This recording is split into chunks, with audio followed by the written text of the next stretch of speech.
Olá, que bom ter a companhia de todos para mais uma conversa. Hoje o tema é daqueles que mexem com a gente.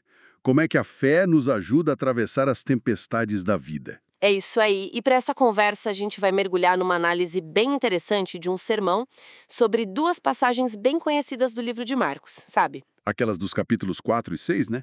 Quando Jesus acalma a tempestade no mar. Exatamente. Marcos 4, do 35 ao 41, e depois Marcos 6, do 45 ao 52. E o nosso objetivo aqui é tentar tirar lições práticas, espirituais, que ajudem a fortalecer a nossa caminhada, certo? Perfeito. E vale só contextualizar rapidinho, essas tempestades no Mar da Galileia eram, na verdade, ventos muito fortes, repentinos, tipo umas rajadas violentas que surgiam do nada e formavam ondas perigosas para os barcos da época. Não era necessariamente chuva, então. Podia ter, mas o perigo maior eram os ventos e as ondas mesmo, coisa de assustar qualquer um. Entendi.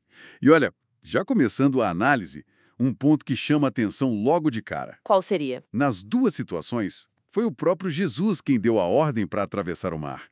Em Marcos 4, ele fala, passemos para outra margem.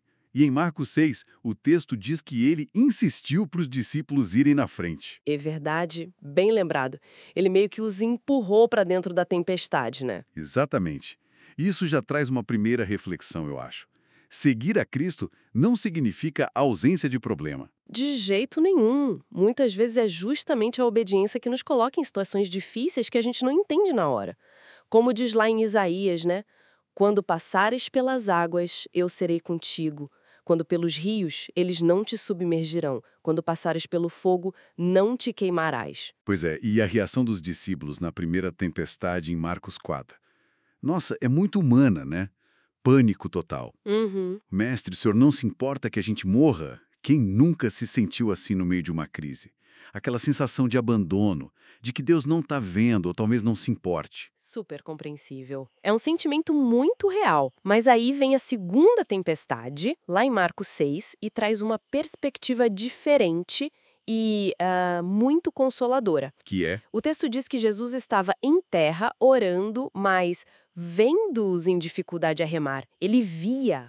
isso é forte, mesmo à distância. Exato, a distância física não era a indiferença. Ele estava atento. Isso nos chama a confiar, mesmo sem entender tudo. Os caminhos de Deus são mais altos, né? Isaías 55 fala disso. Me lembrou aquela frase da Elizabeth Elliot, sabe? Depois de perder o marido, ela falou algo sobre confiar nas mãos que criaram o universo e foram pregadas numa cruz. Nossa, que imagem poderosa. É isso, a confiabilidade de Jesus que escolheu a cruz por nós antes mesmo de criar o mundo. Essa é a nossa segurança. Total. E essa confiança nos leva a outra pergunta que o sermão levanta. Por que Deus permite essas tempestades? Qual a necessidade delas? Bom, olhando para as passagens, a gente vê algumas razões. Em Marcos 4, a tempestade serviu para revelar quem Jesus era de um jeito que eles nunca tinham visto. É verdade. A pergunta deles no final é reveladora. Quem é este que até o vento e o mar lhe obedecem? O conhecimento mais profundo de Deus parece que muitas vezes nasce na dificuldade mesmo. Exatamente. E na segunda tempestade, em Marcos 6, o texto dá uma pista interessante. Diz que o coração deles estava endurecido, mesmo depois de terem visto o milagre da multiplicação dos pães. É mesmo, tem esse detalhe. Então, talvez a tempestade ali serviu para tipo quebrar essa dureza, sabe? Para tratar áreas resistentes no coração deles. Faz sentido. Tem uma analogia do C.S. Lewis que acho que encaixa aqui. Ele compara a fé que não foi provada a um castelo de cartas. Sim, conheço. A gente só percebe que ele é frágil quando Deus permite que uma provação, um vento forte, o derrube. Aí somos forçados a construir em cima da rocha, né? Nele mesmo. Perfeito. E isso muda tudo sobre como a gente encara o sofrimento. Não é que não doa, mas como Paulo diz aos Tessalonicenses, a gente não se entristece como os demais que não têm esperança. Existe um propósito, uma perspectiva diferente. Isso, o sermão até usou a imagem da fornalha, lá de Sadraque, Mesaque e Abdenego. O fogo não os destruiu, pelo contrário. Queimou só as cordas que os prendiam. Exatamente. e revelou a presença do quarto homem ali com eles. As provações, quando enfrentadas com fé, podem ter esse efeito: queimar o que nos prende e nos aproximar de Deus. Elas nos libertam de amarras. Uau!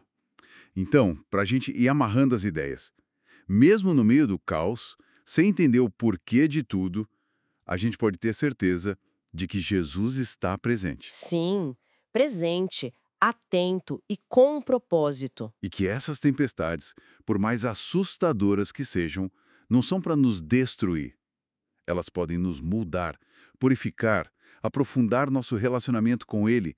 Sempre há esperança, sempre há potencial de crescimento. É isso. O que nos deixa com uma pergunta para refletir, né? Pensando nas tempestades da nossa própria vida, as que já passaram ou as que talvez estejamos enfrentando agora, como podemos ativamente buscar enxergar a presença e o propósito de Deus nelas, mesmo quando a confusão é grande?